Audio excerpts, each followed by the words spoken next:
Muy bien, ¿qué tal? Empezamos esta sesión que corresponde a la intervención francesa en México y a sus consecuencias. Ya vimos nosotros un panorama de la guerra entre liberales y conservadores. Vieron ustedes las leyes de reforma y la actuación que toman ambos bandos. Vean, normalmente nuestra historia actual considera, como siempre en clave maniquea, un bando de buenos, que son los liberales, y un bando de malos, que son los conservadores. No es casualidad que actualmente López Obrador esté utilizando la palabra conservador para desprestigiar a sus oponentes. O sea, si tú estás en desacuerdo con él, oh, es que eres un conservador. Y por lo tanto estás descalificado a priori. O sea, si eres conservador estás mal. Eso es consecuencia de la forma maniquea en que se ha manejado la historia de México, desde cómo estudiamos la conquista, los buenos, los españoles, perdón, los buenos, los aztecas, los malos, los españoles. Y si los españoles son los malos, los tlaxcaltecas también, y la Malinche también, y todos los que ayudaron a Cortés son malos, ¿sale? Así, sin más tapujos, los buenos y los malos, como si esto se tratara de Game of Thrones o algo así, ¿no? Después tenemos en el caso de la independencia, otra cosa parecida, similar. Los insurgentes son los buenos. Hidalgo, Morelos, Guerrero, Francisco Javier Mina, etcétera. Son los buenos. Y los realistas son los malos. Por algo Iturbide ha acabado siendo considerado uno de los villanos de México, porque fue realista, ¿sale? El bando virreinal, el malo. El bando insurgente, los buenos. Y no pierda usted el tiempo analizando eso ni criticándolo. Acéptelo. Así está en los libros de la SEP. ¿Para qué analizarlo? Si ya la SEP pensó por nosotros y nos hizo el favor de razonar por nosotros, ahorrándonos así el esfuerzo de pensar, ¿verdad? Bueno, esa es una de las desgracias de nuestra educación actual en México. Lo mismo sucede con el caso de liberales y conservadores. A los liberales se les asocia con ¿qué? Con tolerancia, libertad, república, democracia. Y a los conservadores se les asocia con intervencionismo, monarquía, clericalismo, cerrazón. Bueno, sepan ustedes que las ideologías pueden ser cerradas ambas. Una ideología liberal o una ideología conservadora pueden ser cerradas y opresoras. Mm, Hay derechas opresoras e izquierdas opresoras. O sea, ninguna de las dos tiene el monopolio de las virtudes, ¿sale? Yo siempre propongo hacer una crítica y un análisis a la historia oficial, como es en este caso, de liberales y conservadores. Hay que ver lo que hicieron estos gobiernos liberales triunfantes, hay que ver lo que hizo Juárez. Estas leyes de reforma ya les mostré que son inaplicables. Si hoy se aplicaran en México, estallaría otra guerra cristera. No puedes tú, siendo gobierno de un país mayoritariamente católico, declararle la guerra a la Iglesia Católica. Te vas a crear un problema. Vas a tener broncas, te guste o no. O sea, puedes ser ateo, muy ateo, y tienes tu derecho a ser ateo. Sí, pero si le haces la guerra a un pueblo mayoritariamente religioso, vas a tener broncas a fuerza. Es una cuestión de sentido común y de sentido común para gobernar. O sea, sentido común para gobernar. O sea, no puedes ser un gobernante y darte el lujo de enfrentarte al pueblo. Vas a tener un problema ahí. Pero bueno, eso fue lo que le pasó a Juárez y por eso en el porfiriato las leyes de reforma quedaron en suspenso. O sea, la iglesia pudo tener cierta libertad ya después de caído el gobierno de Juárez, ¿sale? Bueno, Juárez triunfa en la guerra de reforma con el apoyo de Estados Unidos. Estados Unidos le mandó apoyo en forma de barcos de guerra que atacaron a barcos conservadores. O sea, Estados Unidos intervino en favor del bando liberal. Y después nos dicen que no, que los conservadores eran los que defendían la intervención. Vean una cosa, chicos. Hay algo que hay que reflexionar muy bien. Se acusa a los conservadores de buscar apoyo europeo. Y no reflexionamos en que Juárez buscó el apoyo de Estados Unidos. ¿Qué es mejor para México? ¿Estar bajo la influencia francesa, europea o estar bajo la influencia del norte, de Estados Unidos? Yo creo que no hay a cuál irle, ¿eh? Tan mala una cosa como la otra. O sea, el hecho de que Francia al final fracasara en su intento de establecer un imperio no sirvió más que para que México siguiera bajo la influencia estadounidense como sigue hasta nuestros días. Así que Colonialismo, sigue habiendo colonialismo, solo que en vez de ser un colonialismo francés, fue un colonialismo norteamericano. Y sigue siendo un colonialismo norteamericano. Pero en fin, eso lo dejamos ahí pendiente. Gana Juárez con la intervención de barcos de guerra estadounidenses, el Saratoga, Wave e Indianola en la bahía de Antón Lizardo. El gobierno conservador cae, se derrumba. Estaba dirigido por Miguel Miramón. Tienen que irse al exilio los conservadores, con ellos varios obispos de las diferentes diócesis de México. Y finalmente el bando liberal gana y Juárez llega y se instala en la silla presidencial, ¿sale? Ahora, ¿qué sigue? Sigue uno de esos momentos más extraños en la historia nacional. Y fue el momento en el que Juárez, victorioso, suspendió el pago de la deuda externa bajo el pretexto de que no tenía fondos para pagar esa deuda externa. Y aquí uno tiene que hacer una pausa y preguntarse, oye, ¿y qué hiciste con los bienes que le quitaste a la iglesia?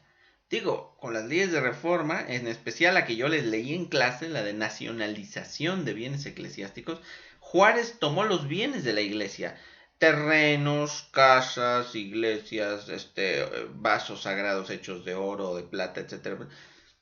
¿Qué hiciste con esos bienes de la iglesia? Pues no, que la iglesia era super archirre contramillonaria, y si tú le quitaste esa riqueza, ¿por qué no usas esa riqueza para pagar la deuda externa? Oh, aquí a los admiradores de Juárez esto como que se les va de frente. ¿Qué pasó con los bienes que le quitaron a la iglesia? ¿Por qué tuvo Juárez que dejar de pagar la deuda externa? ¿Por qué no pagó con esos millones que le había quitado a la iglesia? Bueno, pues aquí la verdad es que el bando liberal no responde. ¿Qué pasó con esos bienes? Misterio. ¿Quién sabe qué pasó? Bueno, la verdad es que no hay misterio, las cosas no desaparecen. Hicieron cera y pabilo con los bienes de la iglesia, los derrocharon, los dilapidaron, los deshicieron. Cuando se dieron cuenta, no tenían dinero. Y que pues estaban en bancarrota y había que declarar la suspensión del pago de la deuda. Típico de gobiernos de México, ¿no? No hay dinero y nadie sabe. Resulta que de las arcas del gobierno desaparecieron 100 milloncitos de pesos. ¿Qué pasó? ¿Quién se los llevó? No, pues yo no, es que yo cuando vi ya no estaban, no sé. Así sucede en nuestro México lindo y querido. El dinero se evapora. El dinero es una de esas cosas que mágicamente desaparece, ¿verdad? Bueno, pasó con el Fobaproa, pasó con el error de diciembre y sigue pasando ahora. Y pasó también con los bienes que Juárez le había incautado a la iglesia. No hay con qué pagar la deuda externa, desaparecieron. Ya en el Porfiriato, sepan ustedes, varios ministros de economía de Porfirio Díaz hacían sus análisis sobre lo que había pasado y la mayoría decía, oye, ahí hubo una rapiña y un arrebatadero y se deshizo riqueza. O sea, la diluyeron, la tiraron, la derrocharon. Bueno, sirva para los que tanto admiran el modelo juarista. Digo, es que no importa si eres de izquierda, de derecha, si eres conservador o si eres liberal. Pero si tú le quitas bienes a un sector, sea la iglesia o sean los millonarios como Slim o las grandes industrias, y después de eso te declaras tú en quiebra y no tienes dinero, oye, ¿qué hiciste con ese dinero? ¿Qué pasó? A ver, entreganos cuentas a nosotros que somos el pueblo, ¿verdad? Pues no hay cuentas que entregar. ¿Quién sabe qué pasó? Es que desapareció, ¿no? Lo siento mucho, con la pena, suspendemos la deuda externa y con eso lo arreglamos, ¿no? Juárez pensó que así que eso iba a poder ser. En ese momento los principales acreedores de México eran Inglaterra, Francia y España. Y cuando Juárez dice que decreta la suspensión del pago, las potencias europeas reaccionan. Así que, oye, a ver, espérate. O sea, ¿no me vas a pagar mi dinero?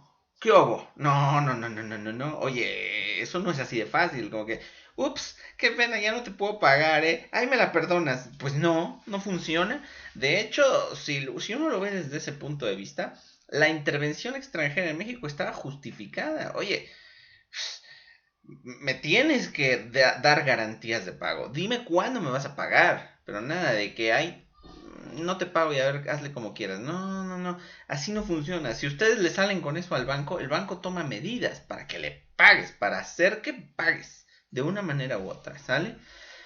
Ahora bien, las tres potencias deciden intervenir, por lo menos hacer acto de presencia en México para ver cómo se arreglan con el gobierno mexicano, y eso hubiera desatado la reacción estadounidense. De acuerdo a la doctrina Monroe, de América para los americanos, pues en teoría Europa no tenía derecho a mandar tropas a México.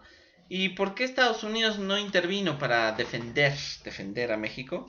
Bueno, pues porque en Estados Unidos acababa de estallar su propia guerra civil. La única guerra civil que ha tenido Estados Unidos en su historia es una larga historia esa, el norte contra el sur. La cuestión de la esclavitud fue el pretexto, aunque en realidad era más bien la forma de vida. El esquema urbano industrial del norte contra el esquema agrícola de aristocracias algodoneras en el sur. Entran en conflicto ambas partes de Estados Unidos. Estados Unidos entonces tiene las manos atadas, no puede intervenir en México. Y una flota de guerra compuesta por barcos ingleses, franceses y españoles llega a Veracruz para empezar las negociaciones con el gobierno de Juárez. Ahora bien, Juárez empieza a negociar con ellos y poco a poco se va viendo que los intereses de Inglaterra y España son moderados. Quieren garantías de pago. Eso es todo. No tienen intenciones de ir más adentro a intentar conquistar ni nada parecido. No, yo llego, me firmas un pagaré, me dices cuándo vas a pagar y yo me voy. ¡Pum! Sencillo. Francia, en cambio, traía otras aspiraciones. Francia, recuerden en estos momentos, a veces se nos olvida quién gobernaba Francia. Francia en este momento era una monarquía, un imperio, el segundo imperio francés dirigido por Napoleón III. Napoleón III era sobrino de Napoleón I, Napoleón el Grande, Napoleón Bonaparte, el que invadió España, acuérdense, en 1808. Y el sobrino quería, de alguna manera, resucitar al gran imperio francés de su tío. Tenía aspiraciones coloniales y una de sus aspiraciones coloniales incluía América, tener dominios en Asia, tener dominios en África. Va a llegar el momento en que Francia conquista Argelia en el norte de África y América. Y más de uno le sopló, entre ellos conservadores mexicanos desterrados, le soplaron en el oído a Napoleón III esa idea. Oye, si ya tienes tropas en Orizaba, pues aprovechas la ocasión. Y más de algún francés se lo empezó a pensar como que, oye, pues sí, México está dividido, México está débil, no tienen dinero y además hace unos años Estados Unidos le arrebató una buena tajada de territorio. O sea, es fácil darles en la torre a los mexicanos y quitarles territorio. Se puede, Estados Unidos ya lo hizo. No está mala idea. Y entonces empezaron a romper las negociaciones. Y por cierto, chicos, aquí como dato anecdótico, ahorita tenemos en uno de los grupos a una alumna francesa que ya se fue a su casa por esto del coronavirus. Pero esta chica francesa, yo le pregunté como por casualidad qué le habían enseñado en la escuela sobre la intervención francesa en México. ¿Y qué creen? No le enseñan nada. Se me quedó mirando con ojos sorprendidísimos. Le dije, ¿a poco no sabías que hubo una guerra entre Francia y México y que Francia invadió México e instaló aquí una monarquía? Se quedó con ojos de asombro. No, no sabía yo. No les enseñan nada. Pues adivine qué. Oh oui, mademoiselle. Hubo una guerra entre le Mexique y le France hace un siglo. Sí que no. Yo creo que eso forma parte del mía culpa de los europeos. No, yo fui muy malo, yo conquisté, yo dominé, yo maté a muchos negros y a muchos asiáticos. Qué malo soy, qué malo soy. Y ya no enseñan esa parte de su historia en la que ellos conquistaron y dominaron a otros pueblos o lo intentaron, como fue en el caso de México. Pero bueno, sorpresa para ti, querida alumna. Francia y México tuvieron su encontronazo. Y cuando los ingleses y los españoles se dieron cuenta de las intenciones francesas, decidieron desmarcarse. Yo solo vine a cobrar un dinero, yo no tengo intenciones de conquistar México. Y menos aún teniendo la amenaza de Estados Unidos. Estados Unidos les había dicho, ok, hagan lo que quieran. Dejen que yo termine mi guerra y voy a ir a romperles la maceta. Francia no entendió ese discurso, Inglaterra y España se fueron, Francia declara la guerra a México y Napoleón ordena a sus tropas adentrarse en el territorio hacia la Ciudad de México. México tenía que hacer por lo menos el intento de detenerlos, y es aquí donde aparece Juárez enviando al ejército de Oriente al mando de Ignacio Zaragoza para detener a los franceses. Y esto va a ser uno de esos escasos momentos de gloria en la historia de México, por lo menos durante el siglo XIX. ¿Qué pasó? Pues que los franceses traían unos aires de superioridad patéticos. Subestimaron a las fuerzas mexicanas. Yo estoy de acuerdo en que los mexicanos no eran el mejor ejército del mundo. Y el ejército francés tenía muy buena fama allá en Europa. Pero oye, por la forma en que escriben los franceses de aquella época, uno de pues estos tipos creen que van a enfrentarse a indios, a indios armados con taparrabos y con cuchillitos de obsidiana, o sea, y creen que van a enfrentarse a los aztecas de la época de Cortés. A ver, no. No, no, no, no, no. Los mexicanos también tenían caballos, cañones, pistolas y rifles. O sea, te vas a enfrentar a un ejército con armas de fuego, ¿eh? No creas que vas a enfrentarte a indios con machetes. Hay un comunicado del general francés Lorenzés a su emperador, a Napoleón III, donde le dice: Su Majestad, usted puede contar con que tenemos tal superioridad que a partir del día de hoy, a la cabeza de sus 6,000 soldados, soy ya dueño de México. No sea payaso, 6,000 soldados. Les digo, con 6,000 soldados apenas si llenas una partecita del Estadio Azteca. Con 6,000 soldados no conquistas México, tampoco. Está bien que somos debiluchos y que en aquella época México estaba muy mal. Pero oye, con 6,000 hombres no la conquistas, no seas tonto. Pues ahí vienen los franceses y bueno, van a cometer errores en vista de esa superioridad. El 5 de mayo, 5 de mayo de 1862, los franceses llegan a Puebla, donde había tomado posiciones defensivas en las alturas, en los fuertes, Ignacio Zaragoza. Por cierto, Zaragoza es de esos héroes curiosos de la historia de México. De él no sabemos nada antes, de su vida no sabemos nada, no nos enseña nada de antes que hizo. Solo por las pocas horas en que duró la batalla de Puebla, voilà, es un héroe. Antes de eso no nos interesa su vida, y después de eso ni mucho, porque se murió a los pocos meses. Así que pocas horas te dan gloria. Ahí está el caso de Zaragoza. Será el encontronazo, y los franceses ¿qué hicieron? Pues violaron una de las normas básicas de la guerra. Subestimaban tanto a los mexicanos que se dieron el lujo de no bombardear la ciudad. La lógica era que cuando tú avanzabas con tu ejército hacia una ciudad, primero la bombardeabas. La bombardeabas a distancia con cañones y ya después avanzabas. No, aquí los franceses avanzaron directo, directo, como si se enfrentaran a los puros arbolitos. ¿Y qué pasó? Pues que los mexicanos los recibieron a tiros. Los mexicanos los reciben a tiros, hacen una salida, se empiezan a balanzar unos contra otros, y cuando se dan cuenta los franceses ya perdieron la batalla. Les cae un granizo encima, los mexicanos resisten mucho más de lo que los franceses habían esperado, y se ganó esa batalla. Victoria, el 5 de mayo se ganó. Y vaya, por fin México ganó una batalla, ya era hora.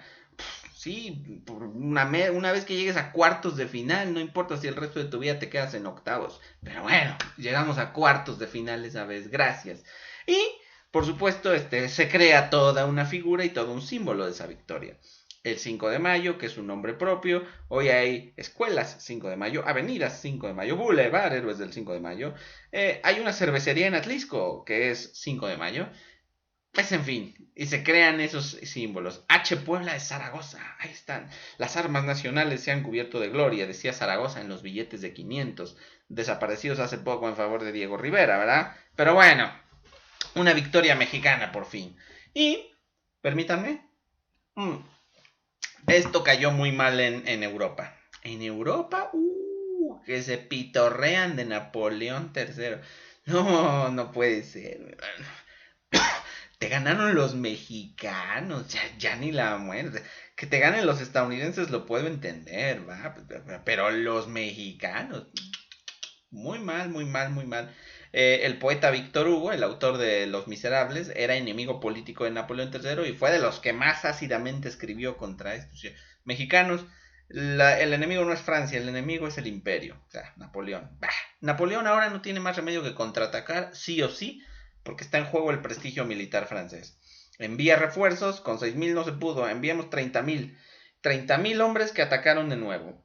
Atacaron Puebla. Ya había fallecido Zaragoza, como les dije, falleció a los pocos meses. Y ahora los mexicanos resistieron en Puebla unos meses, pero fue evidente que la ciudad iba a caer. Al final Puebla cayó y ya no había ningún ejército que se opusiera a los franceses, que ya tenían el camino libre hacia la Ciudad de México. Cuando eso sucedió, Juárez y su gobierno huyeron hacia el norte. San Luis, Chihuahua y después Paso del Norte, que hoy es Ciudad Juárez. No lograron los franceses que Juárez cruzara la frontera y entrara en Estados Unidos. Se quedó ahí pegadito en la frontera, listo para cruzar si hacía falta. Y los franceses se dedicaron a establecer un gobierno. Ya saben cómo funciona en estos casos el discurso del vencedor. Y fue lo mismo en el caso de Francia. No es que yo quiera conquistar México. No, yo quiero ayudar a los mexicanos a tener un gobierno estable y fuerte. Me preocupa mucho su situación. Han tenido conflictos muy graves. A mí me interesa proteger a un gobierno mexicano. Pero como los mexicanos no se pueden gobernar solos, yo les voy a poner un gobernante. Y por eso se decidió establecer un imperio mexicano y un emperador. Y para que no parezca esto, que Francia está creando un virreinato en México, un virreinato francés, el emperador no va a ser francés. Va a ser europeo, pero no francés. Hagamos un emperador europeo, pero no francés. Y empiezan a barajar los franceses nombres de diferentes candidatos entre los diferentes príncipes europeos. Uno de los cuales va a ser el que al final va a salir elegido y que ustedes ya tienen idea. Y va a ser Maximiliano. Maximiliano de Habsburgo. ¿Quién era? ¿De dónde era Maximiliano? Maximiliano era de Austria. Maximiliano era hermano del emperador de Austria. Él era príncipe y no era exactamente el heredero. El heredero en primera línea eran los hijos de Francisco José, el emperador de Austria. Maximiliano era el hermano segundón, destinado en cierta forma a ser eternamente aspirante, a ser príncipe pero nunca rey. Y lo mismo su esposa. Su esposa era Carlota, princesa de Bélgica, y Bélgica pues era un reino pequeño y el heredero de Bélgica no era Carlota, Carlota era mujer. El heredero era su hermano Leopoldo. Acuérdense de Leopoldo, mencionamos a Leopoldo en aquella clase. ¿Qué tiempos aquellos? Cuando todavía estábamos en clases presenciales ahí en el salón. Mencionamos a Leopoldo II de Bélgica cuando hablamos del genocidio en el Congo belga. Su hermano era el hermano de Carlota. Y Maximiliano y Carlota estaban destinados a ser príncipes pero nunca reyes. Eran candidatos ideales. Y así es que Napoleón les propuso, apoyado por los conservadores mexicanos desterrados, el trono de México. No, pues a estos les emocionó porque además les vendieron un castillo en el aire. Mira el tamaño de Bélgica, mira el tamaño de Austria y mira el tamaño de México. Vas a tener un señor imperio, vas a ser un super emperador, no hombre, esto, y además apoyado por Francia. Les vendieron una idea romántica, mágica, deslumbrante, de que esto iba a ser el super imperio. Maximiliano y Carlota mordieron el anzuelo y ahí aceptaron, fueron coronados y llegaron a México para iniciar el flamante imperio. Por cierto, nadie puede decir que no se les advirtió.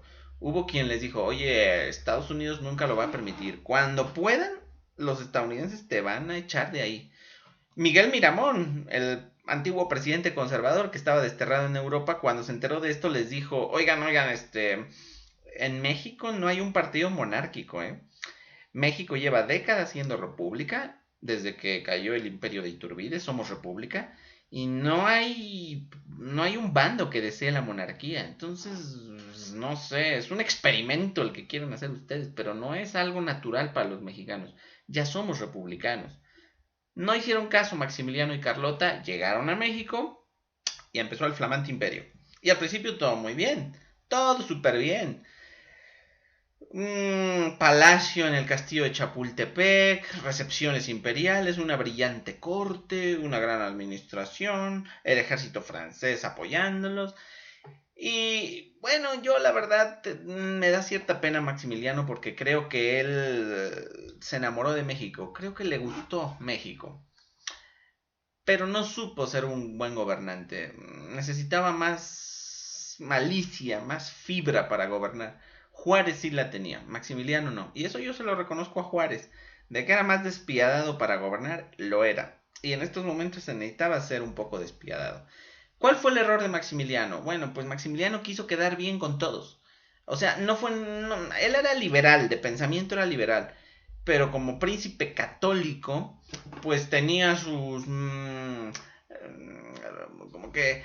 Misas, en un nuncio apostólico. Quería restablecer relaciones con el Vaticano, con el Papa. Sin embargo, para quedar bien con los liberales, ¿qué hizo? Pues entre otras cosas, ratificó las leyes de reforma. Los conservadores y la iglesia esperaban que Maximiliano derogara las leyes de reforma y le devolviera a la iglesia sus bienes. Pues Maximiliano hizo justo lo contrario. Las ratificó, las convirtió en leyes imperiales. Ahora las leyes de reforma siguen adelante. Bueno, pues los conservadores se enojaron mucho con esto y los liberales se rieron. Ay, mira, le salió chafa el emperador. Es que no puede ser. Si no eres bien liberal o bien conservador, vas a quedar mal con unos y con otros. O eres caliente o eres frío, pero si eres tibio no le vas a gustar a nadie. Y ese fue el problema de Maximiliano. No entendió que debía crear un gobierno fuerte, sólido. Quiso quedar bien con todos y eso no se puede, ¿sale? Además, confiando en el apoyo francés, nunca se esforzó lo suficiente en construir un ejército imperial. Él confiaba en los ejércitos franceses que lo iban a apoyar y no se dio cuenta de que la forma en que estaba diseñado su imperio implicaba que solo se podía sostener mientras los franceses lo apoyaran. Si un día los franceses se van, el imperio se cae. No lo supo ver, o si lo vio no lo pensó demasiado. Confió mucho en que Francia no se iba a ir. Francia me prometió que me iba a ayudar. Ajá, ya te quiero ver. Empiezan los problemas cuando termina la guerra civil en Estados Unidos. Termina la guerra civil y Estados Unidos, una vez con las manos libres, ya pudo tronarle los dedos a Francia. A ver, Francia, te me largas de México. Sacas tus tropas de México. Y me tienes que dar una fecha para decirme cuándo te vas a ir. O si no, yo te digo la fecha en que yo voy a México a sacarte. ¿Quieres que yo mande mis tropas a México a sacarte? ¿O tú te vas por las buenas? Francia midió sus fuerzas y dijo, no, pues espérate, una guerra con Estados Unidos no es tan fácil. Y además, en Europa también había problemas para Francia. Prusia, que era el estado más grande de Alemania, estaba intentando unificar a los diferentes territorios alemanes para crear un imperio alemán, el primer Reich. Y, bueno, pues para eso se iba a enfrentar con Francia, que tenía también intereses expansivos en Europa, sobre todo en Luxemburgo. Francia se dio cuenta de que más temprano que tarde iba a tener que entrar en guerra con Prusia. Así que tienes la amenaza de Prusia en Europa, la amenaza de Estados Unidos en América, y además el imperio mexicano nomás no daba los resultados que Francia quería. Recuerden que Francia había invadido México por una cuestión de dinero, de cobrar una lana. Les habían dicho también que, México tiene plata, México tiene riquezas, minerales de todo tipo, ¿no? México te va a dejar mucha lana.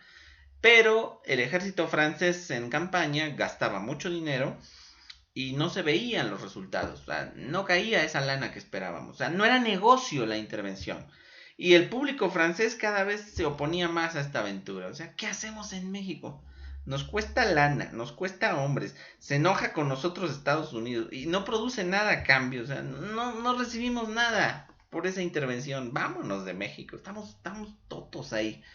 Y al final fue lo que Napoleón III decidió, con mucha vacilación, pero sí, no, pues sabes qué, me voy.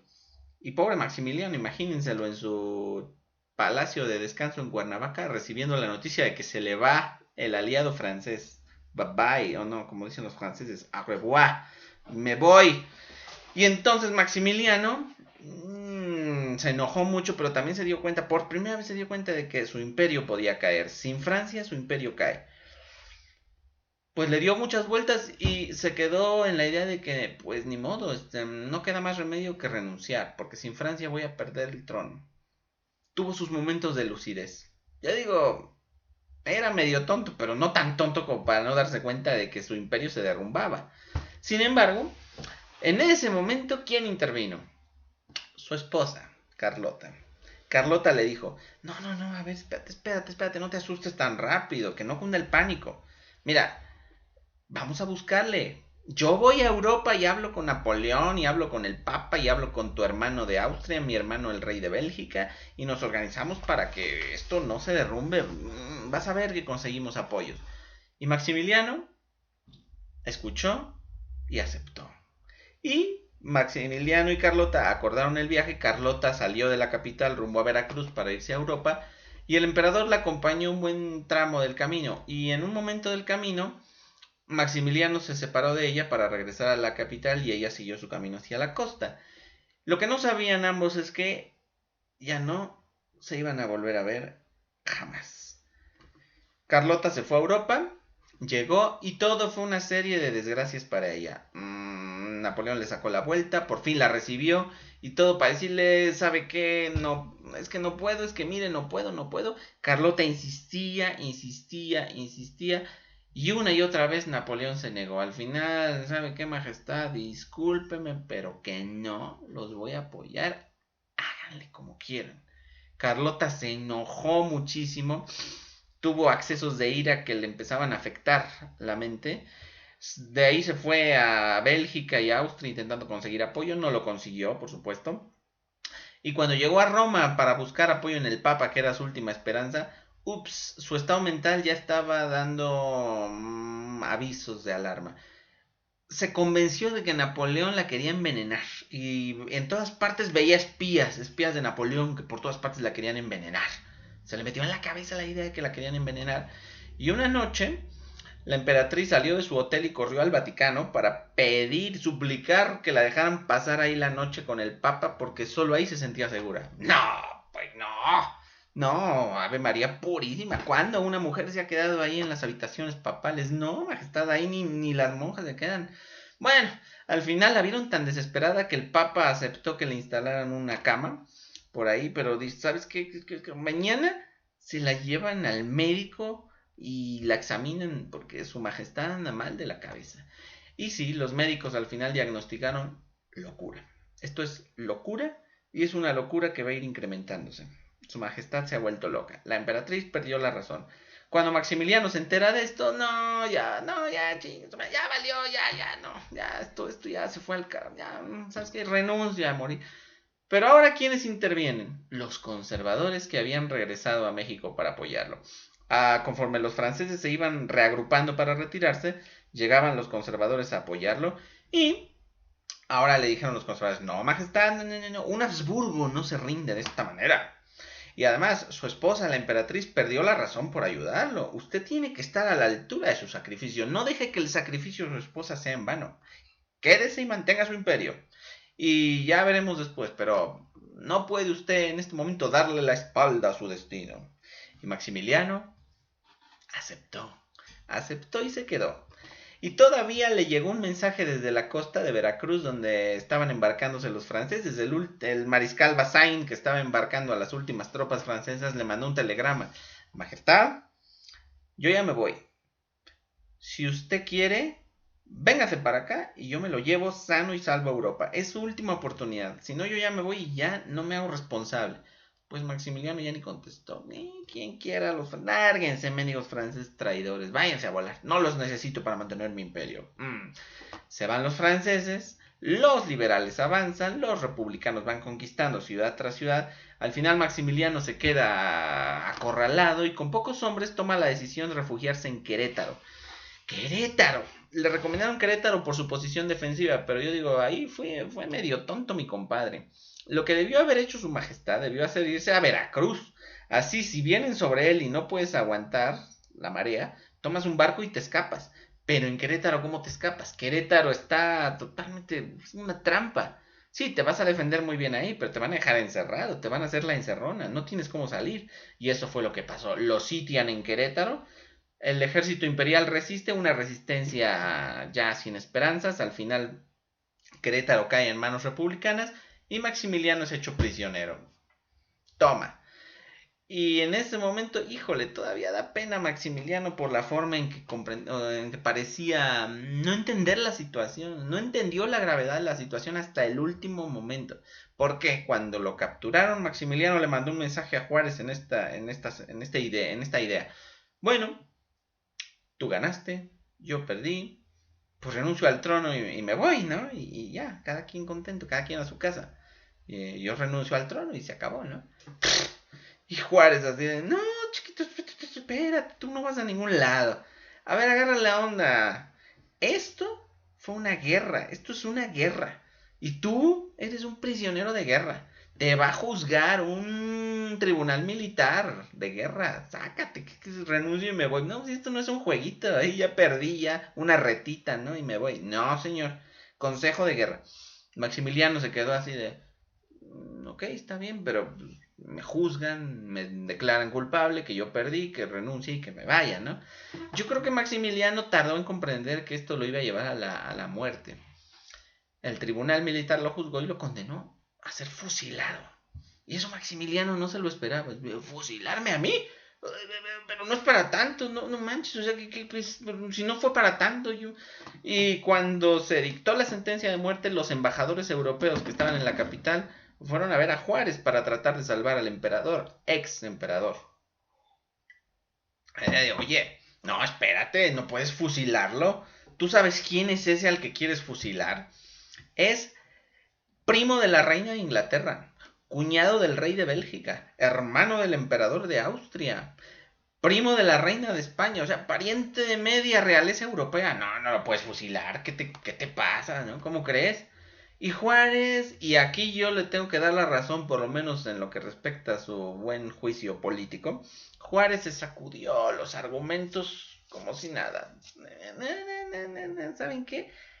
Me importa un rábano sus argumentos. Me vale sorbete. De una vez y para siempre, deben entender los europeos que con México no se juega. A México no le haces esa bromita de ponerle un emperador y luego si el jueguito sale mal, ay me voy, qué lindo soy. No, no, no, no, no. Quien le haga esas bromitas a México la va a pagar y la va a pagar muy cara. Así que, ¿saben qué? Voy a fusilarlo. Y si otro de ustedes, babosos, quiere venir a fundar una monarquía en México, venga y va a acabar igual. Pues, ¿qué le vamos a hacer? Maximiliano fue fusilado el 19 de junio de 1867 junto con Miguel Miramón y Tomás Mejía, conservadores que lo habían apoyado. ¿Qué le vamos a hacer?